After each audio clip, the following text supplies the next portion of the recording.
Every Who down in Who Newville liked the holidays a ton, but where to get great prices on gifts, they had no idea. None. They searched and they searched for great gifts under $25. Gifts for spouses and friends and even their toddlers. When suddenly one Who shouted, Walmart has what you want, knowing they have Lego, Tree Hut, and no prices to flaunt. So they enjoy the holiday season as Who's often do. Cheering and shouting, Walmart has incredible gifts. Who knew? Find gifts they'll love under $25 at Walmart. While the Who's of Whoville were laughing and eating, the Grinch from his lair sought to wreak havoc on their season. He thought, how do I ruin their holiday meals? A plan sprang to mind, which he enacted with zeal. Dill pickle seasoning on fries will make for a green surprise. And I know they'll be shocked with these loathsome odd socks. So if you want to experience the Grinch's mischievous meal, head to McDonald's and show him how you really feel. The new Grinch meal, now at McDonald's. At participating McDonald's while supplies last. Ba-da-ba-ba-ba.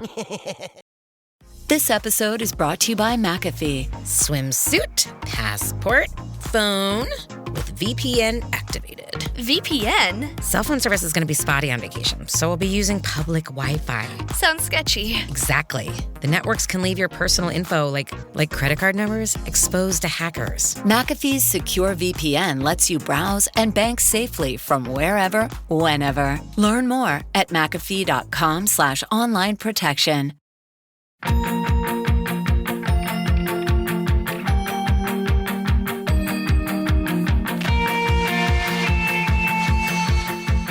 Hello, everybody. Welcome back to YA OK. I am Eric J. Brown, and I am here with my wonderful co-host, Super Chunk.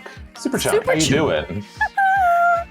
Oh my god! That I just kept thinking that our wonderful guests today. One of them, Fox, was talking about what the heck is that show? Stranger Things, and how the new season is like all of the episodes are really long. And he said it's like Stranger Things in super chunks. And in my head, I'm like, Stranger Things super chunk. There's something there. What's a callback joke that's actually before the joke has been made? Because it is.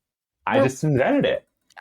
Now. It's exactly. a callback joke in the intro when it's a teaser, kind of. It's a teaser joke. That's what it is. I love it. Because now you have to listen to the whole episode to figure out where Super Chunk even came from and when we talked about it. I shouldn't have given the context. I should have used it as a teaser. Yeah. We had our wonderful guests Fox Starr and Fox Cruz on today to talk about the first of their series. The Bone Tower is the first book, and they already have like 6 books plotted out. There's like so much depth in the story, and we had so much fun talking to them. And about like D&D, and that's kind of part of their creative process is they met through D&D, and they also write the way kind of like a dungeon master would write a D&D campaign. Which it was just really interesting to talk with them, I think. Yeah, it was really cool. It's a longer episode, so let's get into it. Yeah. Let's get into it. Enjoy. 5 long years, our lives like magnetic fields. You are my universe. You are my universe, and I'm just a planet. So, hey, how are you guys? We're good. How are you? Doing all right. Good. Thanks for coming on. I'm excited to talk to you guys about the Bone Tower. Is this, Matt told us that the Bone Tower, did you start writing that for, like, as a way to tell your kids a story? Is that correct? No, not exactly. No. It started out as an adventure because COVID hit, kids couldn't go to school. So to keep my kids active and their minds going, I started teaching them about D&D, and I showed them how to roll, and it's maths and it's creativity and it's English and it's a little bit of everything. So I started teaching them school through D&D as a side project. And it's funny too, because my daughter, once everything cleared up, she started the school year with like a C. And then when things cooled back down and she went back to school, she was getting A's and B's. And her teacher said, "How did you do that?" And I was like, "Well, you promised not to laugh." And she was like, "Go ahead. I've heard everything." I was like, "We play D&D." Wow. She's like, I was like, I'm a DM. I've been playing since I was 13, 14 years old. You Is know, DM Dungeon Master? Yeah. Okay, correct. I'm proud of myself for guessing that. I mean, to be So fair, I D&D actually does it. It is a good teaching tool because it requires you to do critical thinking. It requires a little bit of math, I feel like, because you have to keep track of your stats and everything. It's a lot of But I math, think it just kind of it forces your brain to kind of think outside of the box. Because if you're like going along with this story, then it's like, okay, well, you come along to this person and what are you going to do? It's like everything is so open. You can literally do anything. So Yeah, you're getting I like think, application of those tools. Like it's yeah, critical thinking and then the application of those tools, which is so much better because, like, I think everyone has the experience of being in school and being like, well, when the fuck am I going to use the Pythagorean theorem? This is stupid.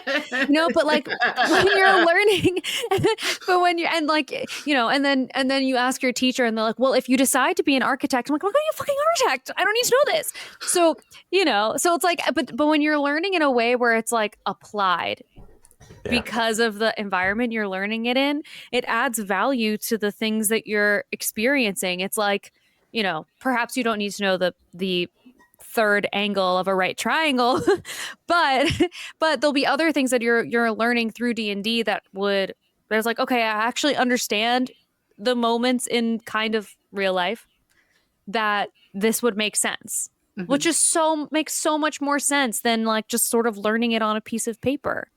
and there's been like tons of studies about like teaching kids like to learn through gaming. Like it doesn't even have to be like video games or D&D. It's like just playing trivia to help kids study and just keeping score for things. Like the idea of this kind of competitive nature kind of gets to kids, and then they go, "Oh, cool. Okay, so how do I do this? How do I win? How do I all of that?" Yes. And when I was growing up, I always loved it when there were games involved because it just changes things. It's just not reading a book or somebody lecturing at you, and is actually like more. Yeah. It doesn't even have to be hands-on, but like you're still kind of taking an active engagement in your own learning. and it's not all just fighting. I do a lot of puzzle solving in my games. I make my rogues work for their wins and their extra little bonus points they might get on an adventure. I've only played D&D a few times, but whenever I do, very rarely do I even want to actually fight. I always try to figure out like a different way to go about it because it also kind of challenges the DM too. Oh, like, yeah. I've never been a DM, so you tell me. I love throwing him off. If it's annoying, but I love throwing him off. It's like my favorite thing to do. Oh, you have no idea how my children have tested my patience with some of the stuff that they've done. And then sometimes you have that proud moment of like, all right, well, respect. Well, you know what? Thank you. I'm going to tell my friends at work when they ask me, how did it go this weekend? Yeah. Or they like hearing the interesting stories. Yeah. And it was funny. That's actually where it also came from because it was interesting stories. So he didn't take a world from D&D and we write the book. He actually created the world from the ground up. Yeah. The lore, the legends, the characters, everything is his and the gods, and the creatures, players, everything. Mm-hmm. Because it takes a lot just to DM. Like there's a lot of setup even before you get going. And the funny thing is a couple of my coworkers, they're also fellow DMs. And it's like they come to me with questions. I was like, look, first of all, don't have an end in mind, but don't get wrapped up in what you want them to do because it's never going to happen. It's herding cats. It is herding cats. Herding cats. But you can herd cats with a purpose. Right. Wait, so I've never played D&D. So generally what I'm gathering is as Dungeon Master, you have like a general layout for what in mind for how you want everything to play out. Oh, yeah. Oh, Kind of. Like, so she knows why I'm giving her that look.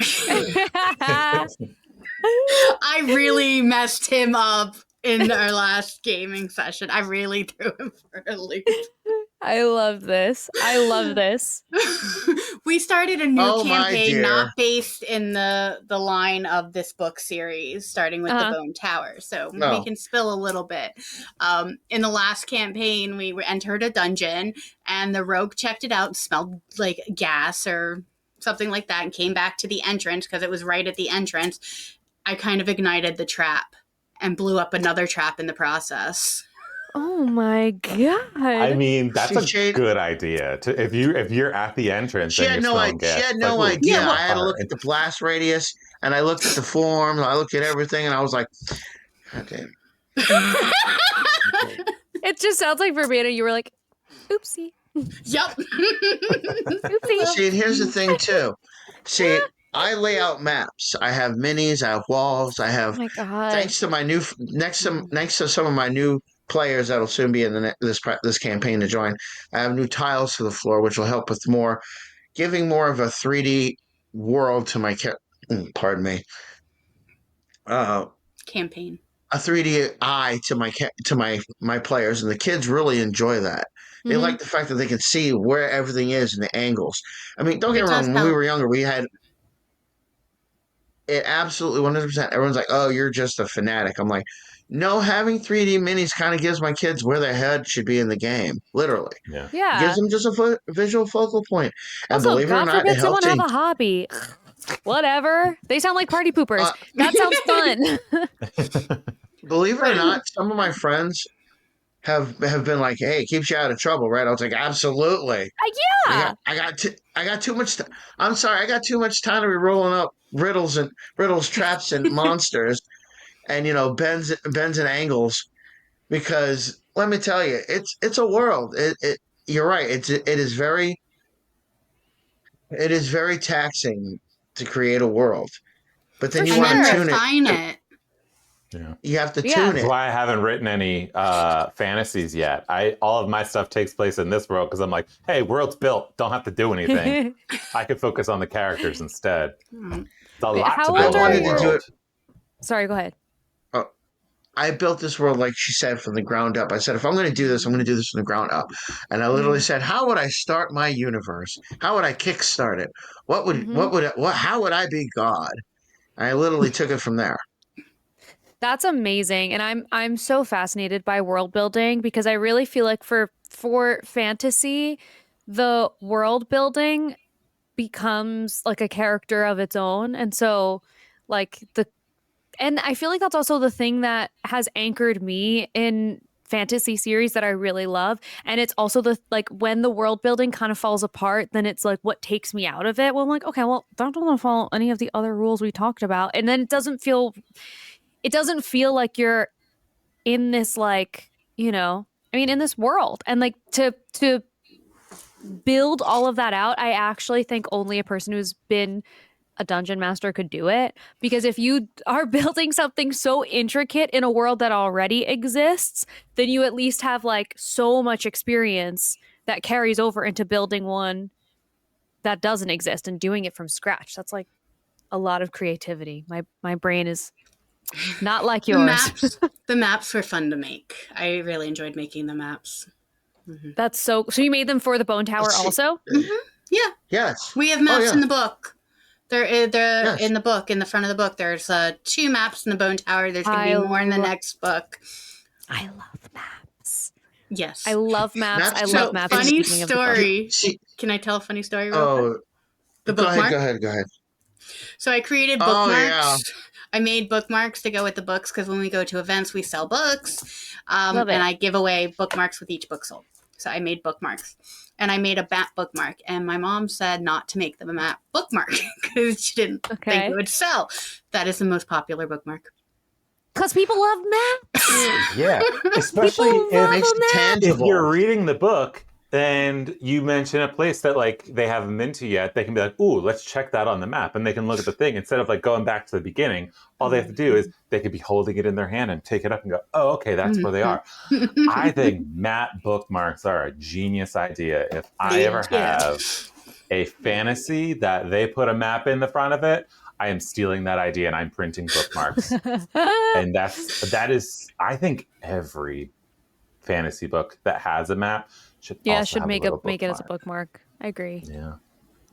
So do you want to give a little synopsis of what the Bone Tower is about? Because we've been talking about it and have not.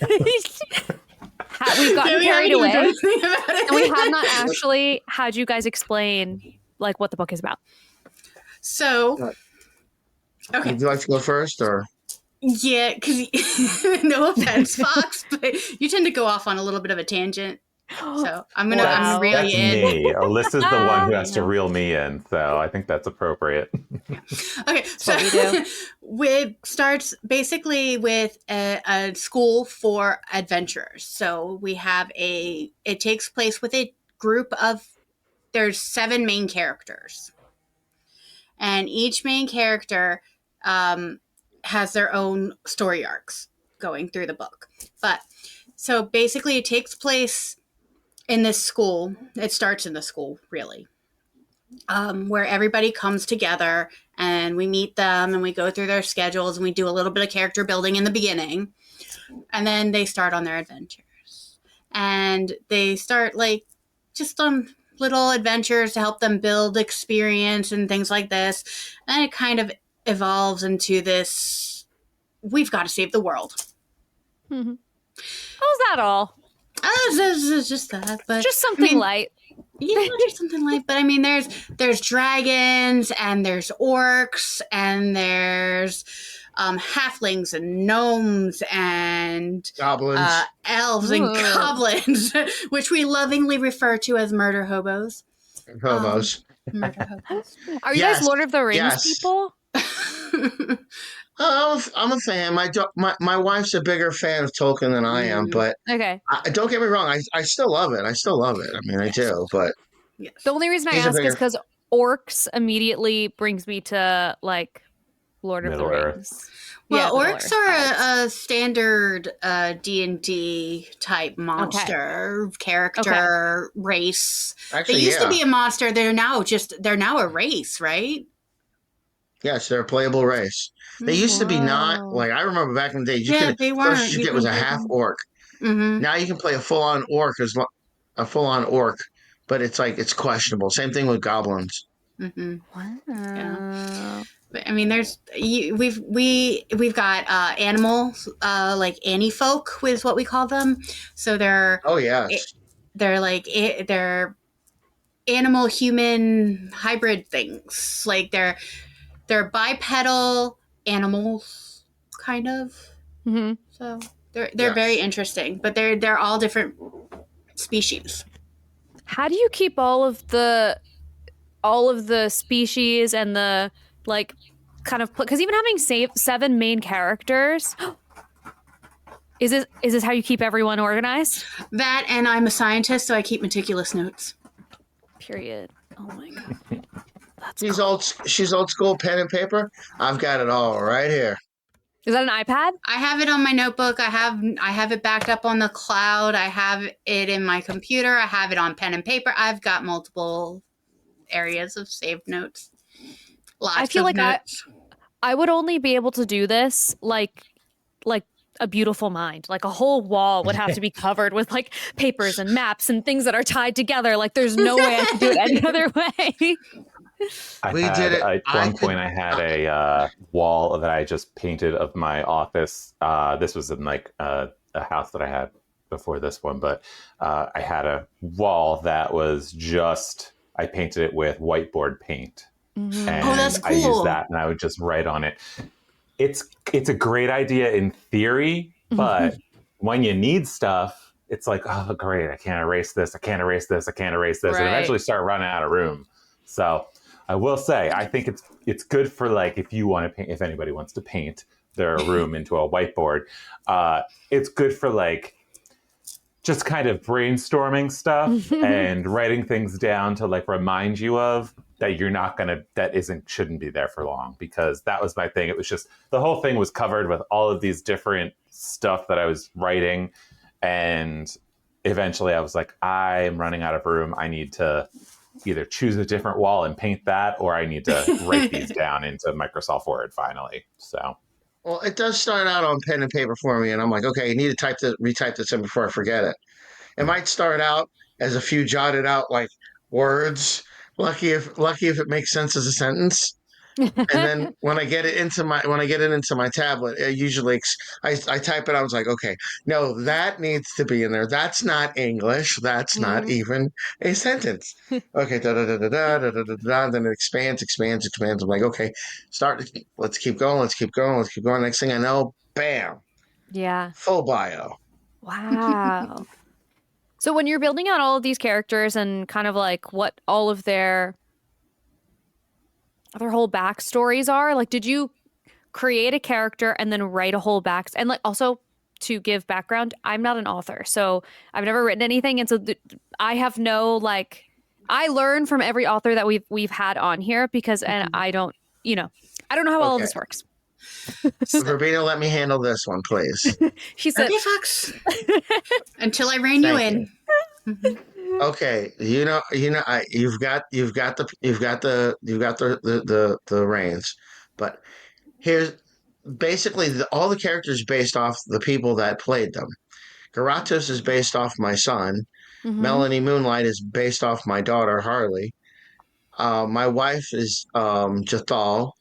I played Naomi, and a few of my other friends, they played their characters. But me and Verbena, we actually contributed to a few of the other characters because we wanted to expand on. We helped them with their characters' growth and more background story to help expand it on our world. So through them, it made it a little easier. Yeah, we did a little more character development. Yes, definitely. Like definitely, Tiru and Cyrus, we really put some work into them. why did they need extra work? Various reasons, but we wanted to develop their characters a little bit more because they felt a little repetitive. They had a lot of room for expansion, and while they were going one way in the actual campaign, we saw some room to expand into a different avenue. So we decided we really kind of wanted to go there in the book as opposed to where it was actually going in the campaign. While the campaign was the basis for the book, it wasn't done when we wrote the book. So we actually had to finish it. So like a lot of the fights and like the traps and the things like that, we would roll to see if they actually disarmed the trap or triggered or won the fight even. Like we would roll for those to see the outcomes because we wanted to be true to the story. We would roll for genders and races and things like that as well for some of the other background characters. Wow. So it was like when you were writing it, one thing that Alyssa and I always ask every author that comes in is, it used to be, we had it called plotter and pantsers, and basically it means you'd either plot out your entire story, you write by the seat of your pants. There's another one that's gardener and architect, where it's architect has a blueprint, gardener plants seeds and just waters it and see what grows. I feel like there's a little bit of architecture up front, but then the rest is much more garden because you're kind of taking it at random because you have the dice that you're kind of using. You're like, oh, you know what? Let's roll and see what happens. I'd say that's accurate. Well, I kind of disagree with you a little bit there, Fox, because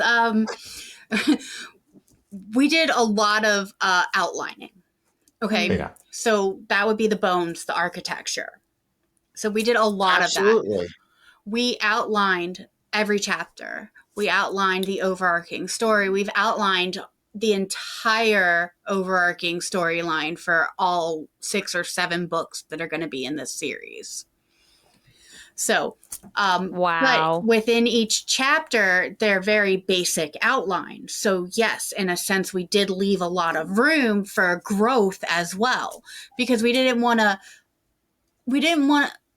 so much limit it our creativity. We wanted to kind of see where it went, but we knew where it needed to go as well. Is actually I do agree with her, but I think the gameplay is more architecture and seed because I did have an overarching idea of where I wanted them to go, but I know that if I laid out a road for them to go, there was no way on Goddess's green earth they were ever going to take it. They were going to blow up the road. Yeah. Clearly. Literally, they're going to As blow we up have the already road, seen. put up their own toll, become a criminal syndicate, and then, Ooh, I love that. start, That'd be a fun story. mob handling, orcs and goblins as henchmen. I know my kids.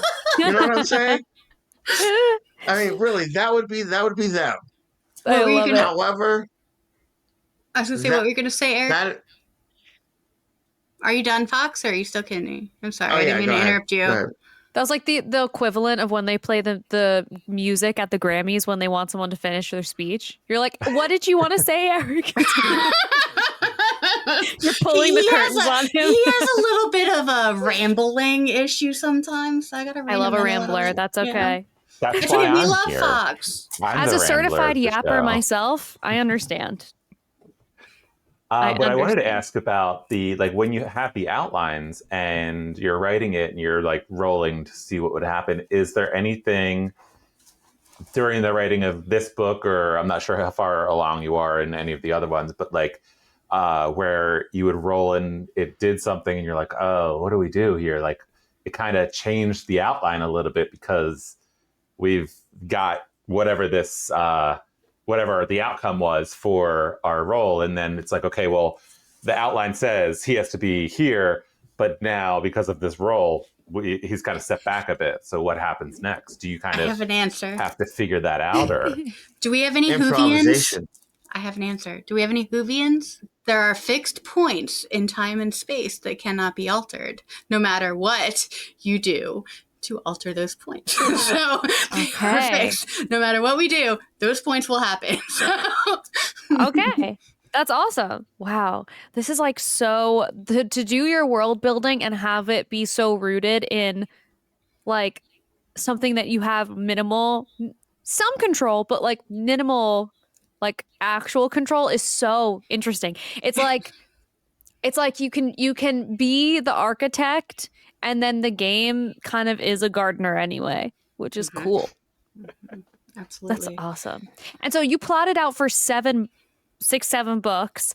Was that as you were, because you were saying also that the campaign wasn't done when you started. Is the campaign that you're talking about for the 6 to 7 books, or is that one campaign just book 1? Fox. All right. This campaign has come to an end because I know my kids, they've literally been playing these characters for the past 3 years. Okay? Yes. What? I don't even want to play Monopoly because people play it for 4 hours at a time. 3 years? Yeah. It's a little more interesting than Monopoly. Sorry. Yeah. A lot. Yeah. Clearly. Yes. But it was book 1, yes. It was book 1, and it did end not exactly in the story because my daughter, she did read the book, and she was like, when she saw how it ended, and then she saw how the game ended, she was like, why didn't you end it like that? I was like, because that's the way I wanted it to end. Not to mention, things changed in the gameplay because I had to step out. I had to spend time writing, and I couldn't play a lot. I had to take my character out of the game. But I made it so she left on a peaceful note. But in the book, you know why she kind of exit stage was right for a little bit. Okay. But book 2 picks up right there. Wow. This is so crazy. I get the way that you built this is so good. I just love it. So aside from Dungeons and Dragons, what are some other fantasy inspirations that you had? If you Avatar, had any? The Last Airbender. Really? Yeah, that's a big one for us.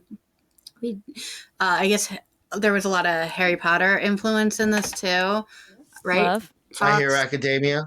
My Hero. My Hero Academia. There are so many Easter eggs in this book. I can't even begin. There's a lot of Stephen King Easter eggs. I was going to say Stephen King. Yeah. There's some Steve Irwin Easter eggs. Oh. Yeah, God. like we pulled like from like all different like references from everywhere. Yeah, things that influenced us, things that we love. Like I am an entomologist. Yes. I study insects. So you will find things in there, anything that relates to insects. Like there's scenes where they fight wasps, giant wasps. They're anatomically correct. They are described correctly. I love it. And you made sure. And I said, go. I said, go for it. I was like, yo, go for it. Why we not? can play the smart. We'll make the kids a little smarter, you know? Yeah, and it adds a little something extra. Like it's an extra imprint on a series that's yours to have these little moments where, you know, that detail makes a big difference in what the experience is for the reader too. Yeah, absolutely. And I mean, at one point, I know I guess we're not giving too much away, but there's a spider fight too. So there's Latin in there. There's a Latin name for the spiders in there because they're based off of a real spider. We had to doll them up a little bit. We did. We did have to doll them up a little bit, but they are based off a real spider.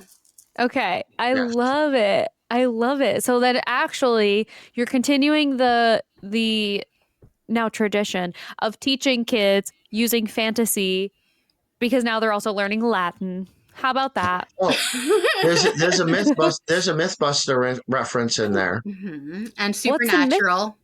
Oh my God, you guys, how did you do this?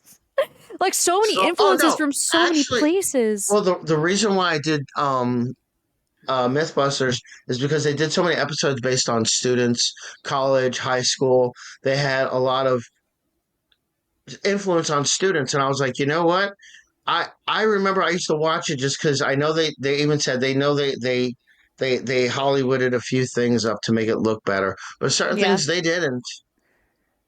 But the big thing that Jamie was about was giving kids something to. I mean, if you see what he's doing now, he's doing a big woodworking shop, electrics movement in the schools and the colleges, trade schools, stuff like that. So I was like, yeah, I'm putting both those guys in this book, and if you find them. I won't tell you where they are now because spoilers. You have to read the book to find out who they are. But when you find out, you'll recognize them. Oh yeah. And that was a big thing. The Supernatural reference. That's my baby. I'm a huge Supernatural fan. Like I am the same age as the characters in Supernatural. So I grew up watching that show. Like I grew up with those characters, and I've watched it since it came on the air when it first started, and when it went out 15 years later. So I literally it was a long show too, and that's like 22 episode seasons too. So 24. Good old days. Actually. Not just like 8 episodes like everything is now. No, garbage. No, actually, I miss a good like hour long every single episode, 22 to 26 episodes per season. I want to be locked in. I want it to take a year. I can't wait. Well, actually, I can't wait for the final season for Stranger Things. I am so looking for. You don't understand. I cried through this show. No spoilers. But the new season's supposed to be every single episode is between 90 like minutes and 2 hours. So yes, it is. This is Stranger Things super chunk.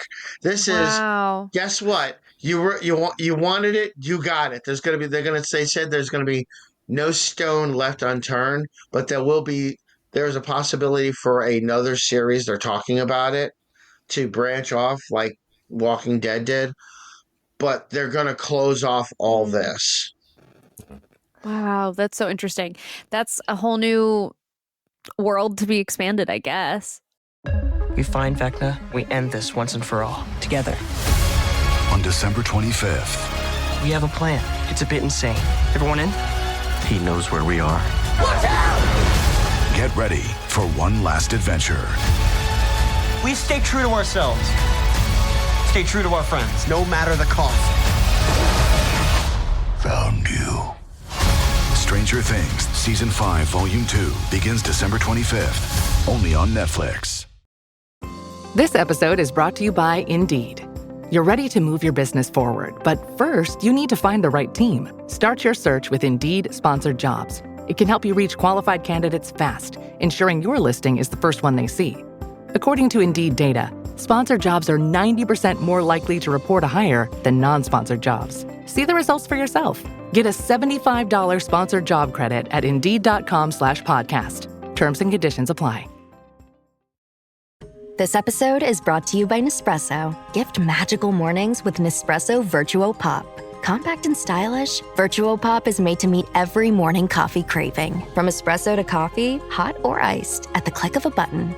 And celebrate the season with Nespresso's limited edition coffee flavors. Sweet almond and hibiscus, cinnamon and candied tamarind, and festive double espresso. Magic in the making. Shop the holiday gift collection exclusively at Nespresso.com. Kraft Mac and Cheese is the best thing ever. It's even better than pop music. You look just as natural enjoying us at age 13 as you do 55. Kraft Mac and Cheese. Best thing ever. Oh, Hilton stay, oh, Hilton stay. Your beds are soft and cozy. No lumpy couch, no stiff futon, no shower line at crack of dawn. Oh, Hilton stay, oh, Hilton stay. When you want holiday comfort you can count on, it matters where you stay. Enjoy comfortable rooms and friendly service when you stay with Hilton instead. Save up to 25% this season when you book with Hilton. Hilton for the stay. Terms apply. Remember when James Cameron nearly directed a Spider-Man movie? What about when we almost got Batman Year One with Joaquin Phoenix? Or David Goyer's Flash movie that would have starred Ryan Reynolds? Well, if you want to learn about all the unmade superhero movies, then check out Superhero Stuff You Should Know. Hosted by Ben Wan and Alex Ramsey, every month we cover nostalgic superhero movies with deep dives into unmade scripts, early drafts, deleted scenes, alternate cuts, concept art, novelizations, and tie-in novels. We also interview the people involved in making the superhero films of our childhood, with our past guests including superhero actors, directors, screenwriters, and concept artists. So remember, that's Superhero Stuff You Should Know, or Superhero SYSK on social media. Check us out on YouTube and wherever you get your podcasts. Yeah, I was going to talk about Stranger Things still, so. Because that's, like, so much of that is D&D, because, like, all of the way they had named all of the monsters and everything, they're all D&D characters. And so, like, Vecna's one, I think the Mind Flayer and the Demogorgon, they're all said monsters that are in when they mentioned D&D Vecna world. for the first time, I was like, oh, they're going to go there? I was like, you're like, that's my friend. I was like, man, you got ambition, man. I was like, let's see how this plays. Also, you said it the for the final season, and I just keep thinking about Stranger Things Super Chunk. I'm like, that there's a joke in there somewhere. That's like what I'm gonna call myself when I'm pregnant. Stranger Things Super Chunk. Like, there's something there. I'm gonna workshop it. But it'll be sitting in my brain. I just made up a phrase and I didn't even know. It just came out. It was too natural. Stranger Things Super Chunk. You know, it sounds like a Ben and Jerry's. It sounds like a Ben and Jerry's ice cream. It sounds delicious. Right? Quick, get them on the phone. I have an idea. Right? Someone get Ben on the line. So when you were writing the series, how did you determine how to leave off the book, knowing like, okay, this is the one campaign? How did you know, okay, like, we need to continue this for other parts of the series? So there had to be like other parts of the story that we're gonna move on and live on for the others. We, like I said, outlined the overarching series. So we outlined basically where we wanted it to end and what we wanted in every book, but just a base outline, like what we wanted each book to focus on, but not what's in it. So there are a lot. Book 2 is causing us a lot of problems right now. I think we're on chapter 8 right now and over 240 pages. So, oh my goodness. So we're gonna have to like split it into 2 books, and we're like trying to figure this out. So, I was gonna say, you guys say it's gonna be 7 books. I was like, if you're planning for 7, it's probably gonna be like 9 or 10. So good luck. Well, we were planning for 5. We were planning for 5. That's why now we're saying 7. Well, I mean, there's a reason George R.R. Martin still has not finished the Game of Thrones series. Like, that is, and it's not just that he kind of spoiled it for himself by letting the show overtake it. It is because no matter how much you outline, especially for books like this, you're gonna be adding more things in, and it's really hard to like stick to it, because like even though you're outlining, it's like, okay, well, there are going to be new characters that come in that kind of are like, oh wait, I like you, and I didn't expect to see so much of you, and you actually fit really well in this plot point, and now you're all of a sudden a really big part of this. Yeah, and the thing is, like, so we have, not only do we have the overarching storyline, but we have individual storylines, story arcs for each character, each main character. Right. So they each have their own story arc as well. So we have the overarching storyline. We have story arcs for each individual character that they have to go through and into. And then we have the villains' story arcs going in there too. So there is a lot to it, because we have all these aspects that we have to go into to figure out, you know, what's going here, what's going there, and then how we're going to put this in here and how we're going to put this in there. And there's just so much content we want to get into it that it's just hard to keep it, you know, smaller. And we don't, because it is a young adult book, we don't want to make it 800 pages. Right.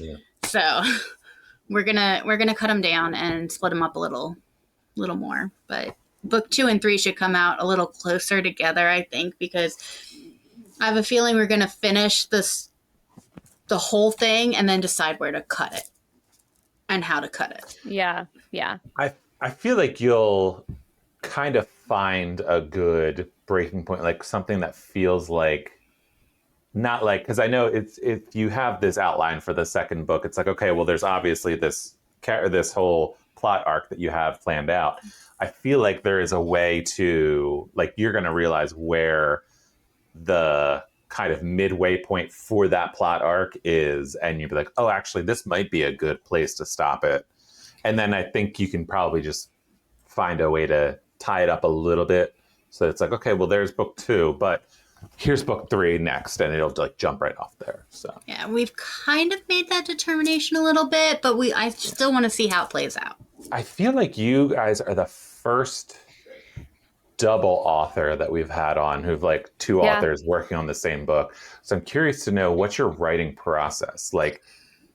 Do you, oh boy, here we go. Take a chapter? I knew this was going to be something contentious. I was here we go. Oh, okay. Can I start on this one? If you want, you can take it. Thank you. It's funny because now that we live closer, before I had to drive up here, spend weekends. We'd sit there, and we'll go there, and I'll start talking, and I'll start improvising lines, and she'll start typing. She'll get an idea, and then I know to stop, and I watch her, and she's going, and I was like, okay, this is like double Dutch. I gotta wait for my lead. When she nods me in, I go in, and I start talking. And then she even she'll be like, okay, good rhythm. Stop. Okay, right there. Hold on. And then we'll get into it, and then we'll take a breather. And then we'll bounce ideas off each other.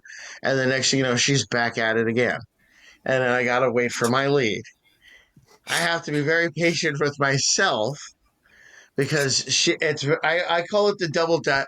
I said, I remember when we were writing, it was like, if they ask about our writing style, I'm going to call it the double Dutch method. She'll go in and start typing. I like that. And I'm waiting. I'll listen to some music. I'll even get my rhythm going. And if I'm that impatient, I'll type it out on my tablet, or I'll break out my edit notes and I'll start writing down ideas. And it's funny.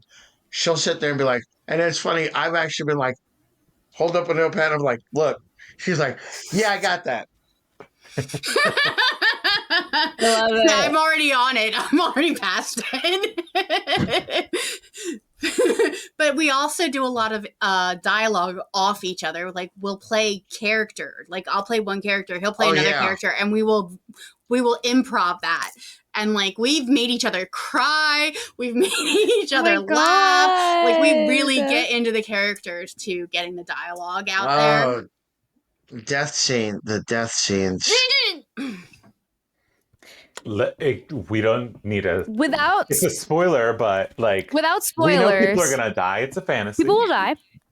In my head, I was won't say who. I was like 7 main characters, and in my head, I was like, and how many make it to book 2? But you can't answer that. So. Oh no, I'm not going to answer that. No, you can't answer that. But okay, tell us about the process for death scenes, or like what you can tell us for that. Those are they're hard for me. They're hard to write. I'm sure. Especially if it's a character that we really care about. Yeah. For me, I know exactly what works for me. Is I listen to like some of my more sad emo music in my headphones, and I and I'm sorry, it pulls you down.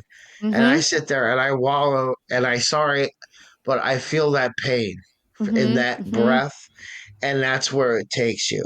It's hard. Yeah. I've literally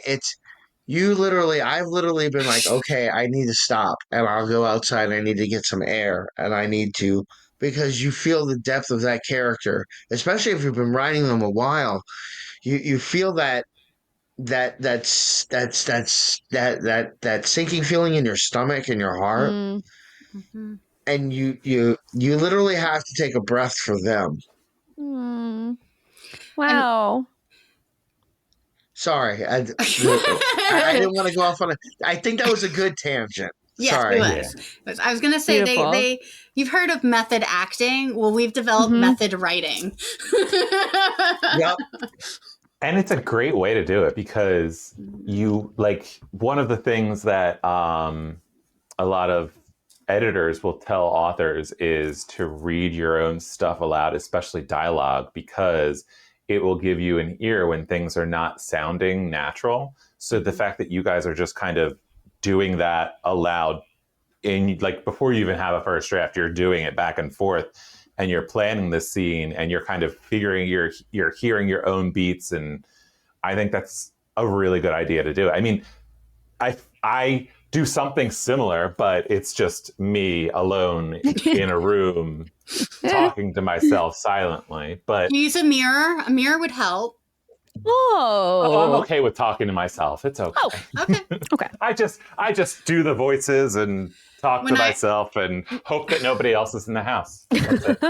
When I was taking a speech class back in college, they said do it in front of a mirror. Helps. That feels like that would work.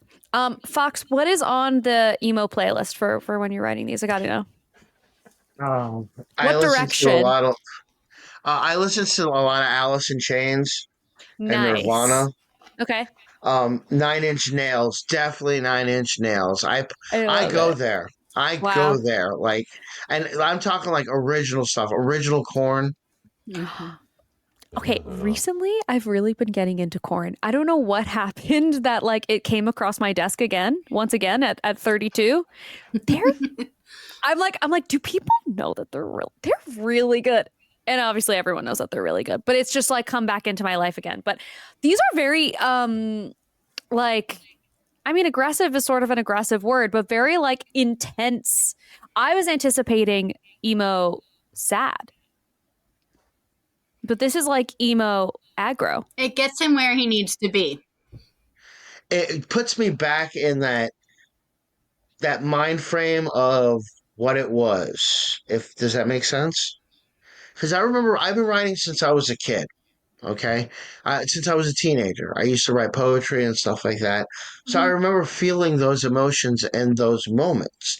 So Yeah. I remember going back to there, and some can get very dark, but some of it helps guide me back and makes it more of a road to travel where I don't lose myself too far. Hmm. I have something like that too, where I have a lot of music that I listened to in high school to kind of get me into that like angsty kind of way of thinking because it gives you that it kind of it does, you're right, it does put you back there mentally where you're like, okay, well, it kind of you'll even get like memories sometimes where you're like, oh, I totally forgot about that.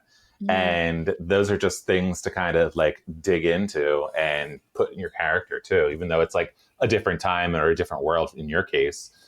I have the same one. It's just it's a lot of like angry. There's a lot of corn on that list, Alyssa. So Exactly, and it take like I said, it takes you back there because I'm writing from the perspective of young adult or young teenagers, and they're Hmm. in a different world where it's very different from what we are, and you start to understand it as you read their characters. It's not too different from ours, but they have more adventuring, they have more other goals and other things that they're doing. But before I It get is off on a actually tangent, really differently structured. But we have a lot of fun in our books too. So we do things like we have a spam unit, oh steam yeah, powered automaton messenger. What does this oh yeah, mean? The steam oh powered yeah. automaton messenger. It's like a spam unit. It's like a messenger unit that delivers messages. Oh, that's so is it like cool. their version of email? Like it'll Yeah, well, it's No, no, it's a deliver steampunk messages kind of somewhere? world almost. It's a steam powered world almost. So it's almost Mhm. steampunk in that yeah. regard because I'm very steampunk myself. Love. I was very goth and steampunk and still love it, but anyway. That's an itch that is never done in the scratching, I think.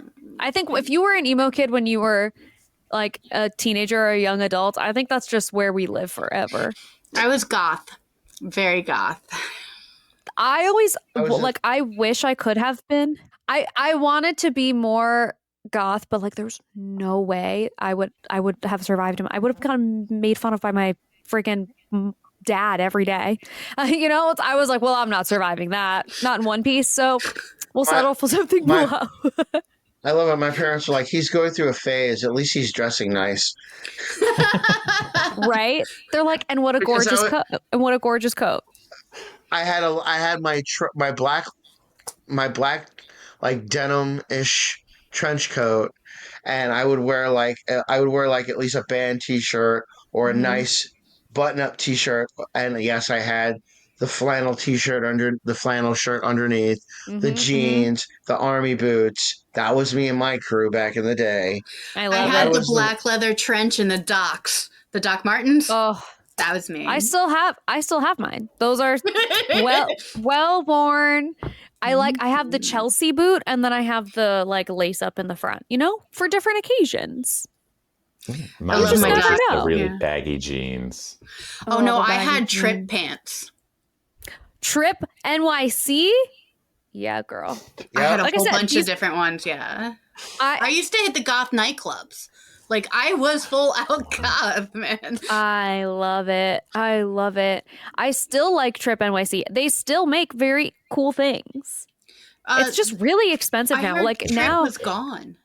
That they didn't make clothes anymore. oh no, they certainly do. They definitely do. And it's just like now it just still feels expensive to me. I remember like when I was a kid being like $40 on jeans in this economy, and I'm like 14, and now I'm like 32 and I'm like $60 on jeans in this economy, and I just can't. No. I just went to their website. They are $200. That's what I'm saying. It's Well, like trip they're pants so were expensive back then too. They were Yeah. like $60 a pair back in the 90s. Yeah. Real quick though, there is a pair that I think I'm gonna buy. Really? I'm putting the link in the chat for everybody to look at because I gotta I really it. like these ones. Oh my God, that's really funny. Okay. And tell me I wouldn't tell They're me leopard print. I have a pair of leopard print pants already. Why not add another? Oh, these are fun. See, they still make clothes and they're still awesome. Yeah. All right. Well, I mean, those are only $93, which is very expensive, but they're leopard Budget. print. So in the budget. anyway. I love that stuff. I had the velvet corset tops with the bell sleeves and everything like that. Yeah. I was known for my velvet shirts. Listen, that period of time, we were so fucking cool, and these kids don't know anything. But I actually want to know how you guys met each other because we didn't ask that. Playing D&D. You did. Yes, we did. We met through a mutual friend at a D&D campaign. We were total strangers who actually got thrown together on accident. That's so awesome. Wow. And then it was like, at what point were you like, this is a friend that's gonna you guys can actually like make stuff with? So the funny story funny story is we met playing D&D, and then what was it, like a few months later? Yeah, okay. Yeah. A few months later, there was like his wife and I are best friends. Like we are very, very close. I call him my brother. Like we're very, very all very close. But his wife's like, there's a snowstorm coming. We didn't live far from each other at the time. And I was like, she's like, come get snowed in with us. So I was like, okay. So we went there, and I never. That's so fun. I didn't leave for like 3 years. I love the never-ending sleepover. I love it. We all started just working together and living together, and it was 4 years ago when you said, why don't you write these stuff down? I was like, because no one wants to read my mess. I was like, it's everybody has a D&D campaign that they do their own way. And I'm like, she's like, yours is unique. You should really just go there. And I was like, I suck at writing. She goes, you speak, I'll type. That's beautiful. And I'm a fan. Awesome. And I am a fan of Weiss and Hickman. So, and the thing is, though, like I do some of the character development is mine. I do contribute as well to the storylines and refinement and things like that. Like some of the ideas and things that happen are from my brain as well. Yeah. So. Has there ever been something that while you're writing, you guys disagree on it? And then how did you kind of figure that out? Well, it's not really that. We don't really have it out like that. Like we'll come to like a little bit of a disagreement on it, on certain things. We'll just talk about it. We'll just deep on it. Yeah. We get deep. Like, well, this works, but this doesn't. If it's not that deep, we'll actually make it better. We actually might refine an idea better. Yeah. Or we'll shelf it for later. Yeah. Like we work off each other. Like I'll get stuck. He'll figure it out. He'll get stuck. I'll figure it out. It's just we work off each other like really well. Like we don't really have any real negative problems. Like that's really nice. It sounds like you guys don't take the like creative process not seriously. Of course you take it seriously. Personally. Yeah. Like you don't take like anything that you're planning and mapping out and deciding on. It's not like a personal thing if for whatever reason it like doesn't feel like it fits for both of you. I see the world as a big we made it kind of sandboxy with space to actually to put, maybe if we want to put this here or this there, it still has space for it. Yeah.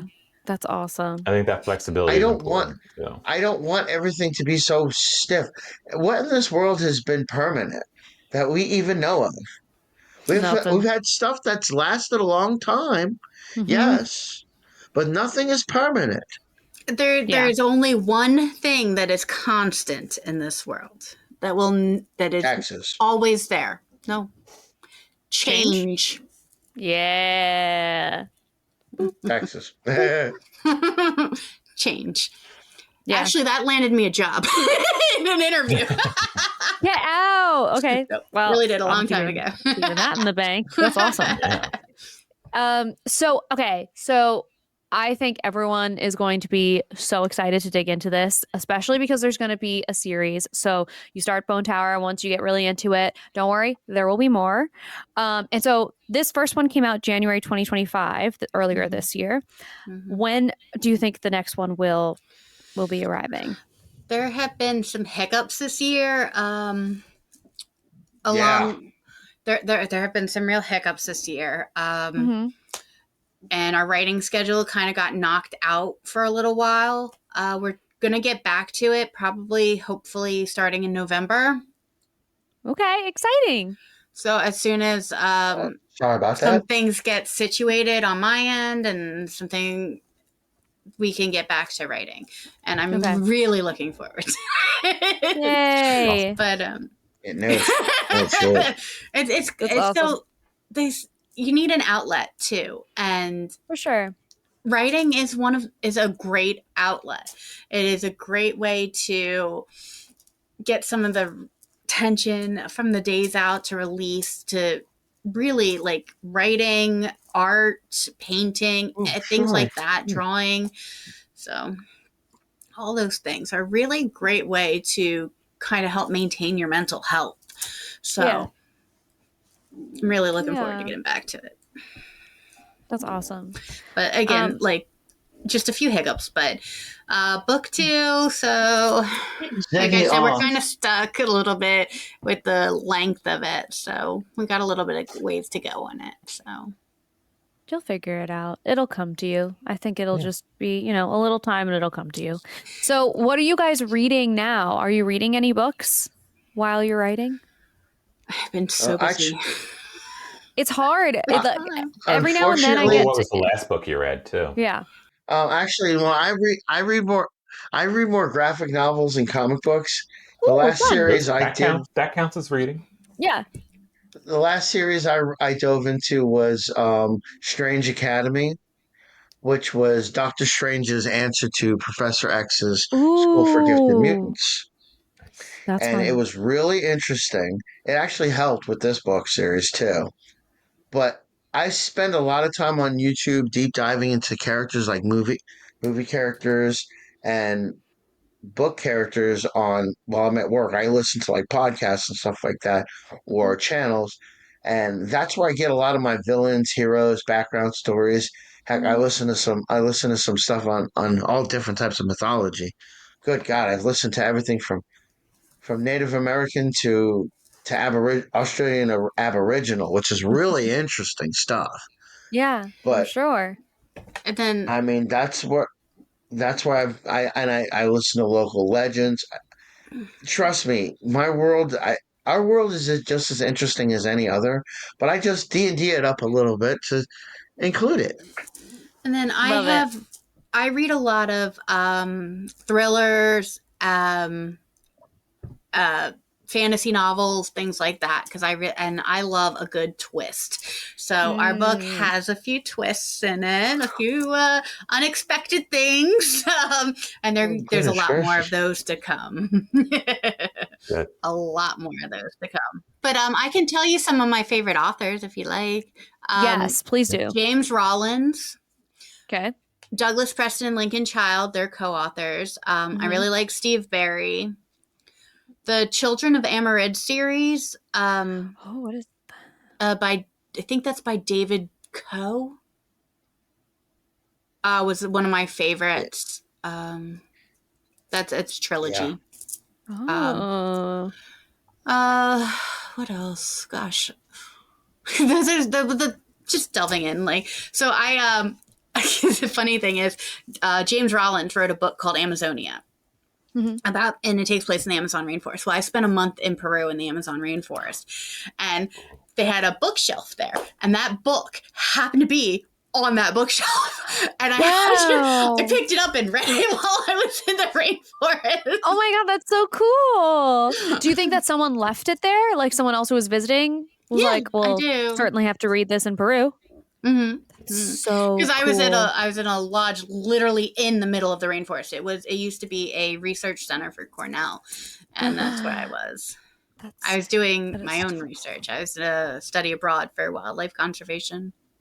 Oh my God, that's so cool. And you were reading a story in the place where it was set. Oh my God, that's awesome. Yeah, it was really cool. Love it. It was really cool. I love it.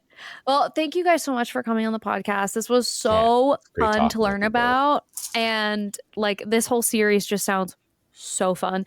I'm like a little overwhelmed by D&D. I would say that I'm like kind of wanting to try it. But like, if I'm being honest, it's a lot Alyssa, to learn.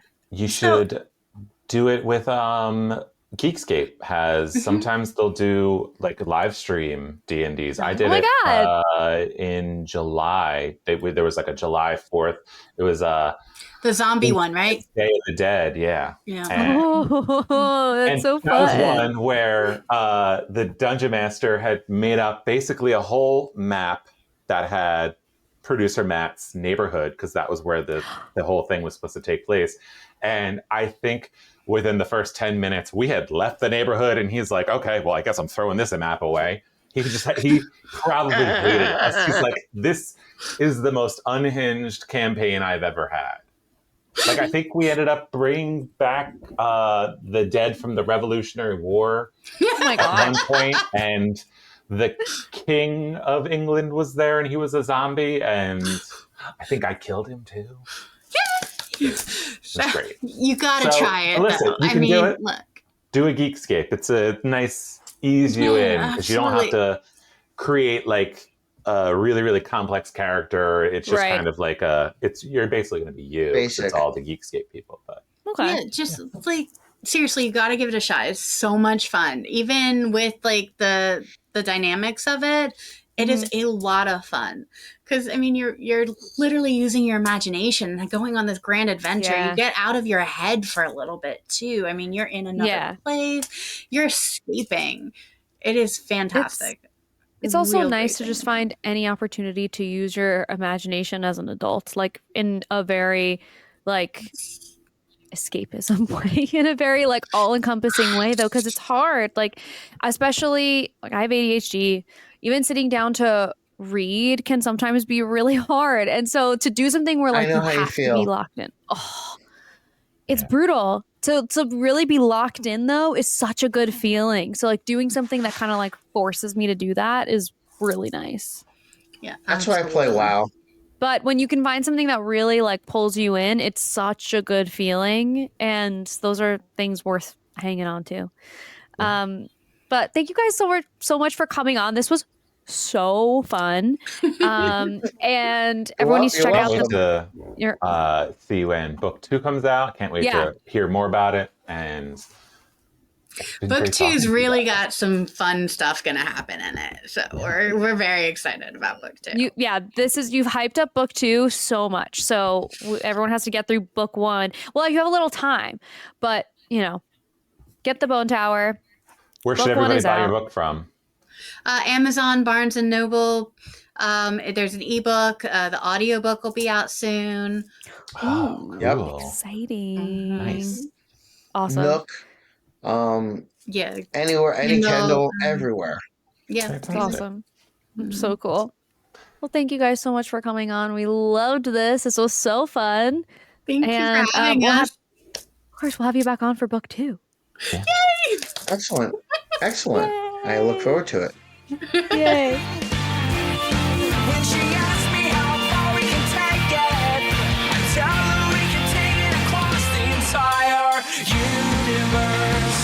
You are my universe, not just a planet. Alyssa, I think you would love D&D. And you don't have to do like really long ones too. There can be like a one-shot kind of single campaign that's like in 2 hours, maybe less. So I think you should do it. I think you'd have fun. I want to be there when you do. So So here's the thing is it's like we're talking about campaigns, we're talking about dungeon map, like even the roles. I feel like what I actually should do first is watch people play it on YouTube because then that will give me like an idea. Dropout has one with all drag queens. It's called Dungeons and Drag Queens. And it's like all these drag queens from RuPaul's Drag Race. So it's like Bob the Drag Queen, Monet Exchange, Jujubee. And there's one more that I forget that's on there. But like I just watching some of the clips on TikTok it's so funny. I think you'll love it. Okay. That's really fun. I love Bob the Drag Queen. Yeah, so he's so funny too. I should definitely check that out. Well, Eric, what are you reading right now? What's on the docket today? I am reading Stag Dance by Tori Peters. It's a novel and I think 3 short stories, but the novel Stag Dance is about these lumberjacks who are out in the middle of kind of nowhere and there's no ladies around. So every once in a while they have a stag dance where half of them dress up as women and pretend to be women and dance with the other lumberjacks. And so it is this one guy he's like this big burly lumberjack, and he decides he wants to volunteer to dress up as a woman, not just get picked at random, and then kind of gets into a rivalry with a younger, more, let's say, feminine lumberjack. And I'm not sure if it's like a romance or a thriller. I don't know. And I'm excited for it because I just started it today. So a crazy story. I am really excited about it because it's like, it just sounds like it could go anyway. I'm excited. Okay, what are you reading? I am reading Mary by Nat Cassidy. This has been on my list for like a year. And I finally got to reading it. And it is about this woman named Mary who is like unremarkable, invisible, really kind of like a shell of a person in a lot of ways. And she's now at her, like, I think she's in her 50s or like she just turned 50. So she's in like the middle age situation. And so she's having like kind of struggles with that. And I listened in the beginning, the author talks about like why he chose to write the story the way that he did. And he said a lot of it was watching his mom experience menopause and like what the experience was of her feeling like sort of invisible, not really believed by doctors, etc. But this story is a horror. And basically what happens is she decides she really is like on a self-discovery mission in general. Like she's like, I need to figure out like who I am, like what my deal is and whatever, and figure out her like inner self. But she goes to her childhood town to help her aunt who is very sick. And then all of these crazy murders start happening, like horrifying, like skinning someone's face murders. Ooh, and fun. yeah, and there's an infamous serial killer in the town. So there was an infamous serial killer, and now the new killings are what are like imitating the old serial killers murders. And then Mary, I don't want to give anything away, but Mary ends up finding herself like kind of involved in the I just got to the twist now and I was like, what? I literally said, what the fuck? Because I did not see it coming, and it's really cool. So it took me a little while to get into it, and I'm really glad I stuck with it because it's really good. Oh, well, I just added it to my Goodreads want to read list. So yeah, it's good. I think you'll like it. Hey, that's out there. Tell us what you're reading. Go to Instagram at YAOK Podcast. Yes. Is that right? Yeah, YAOK Podcast. Let us know what you're reading. Yeah, let us know what you're reading. Tell us everything. And we'll catch you in the next one. This episode came out in December, so I hope everyone's keeping warm and you're enjoying the very end of the year. Yeah, stick around for are we going to do our favorite books of the year, or do we have one more? We are doing that, our favorite books of the year episode this month. So stay tuned for that, and we will catch you in the next one. Bye.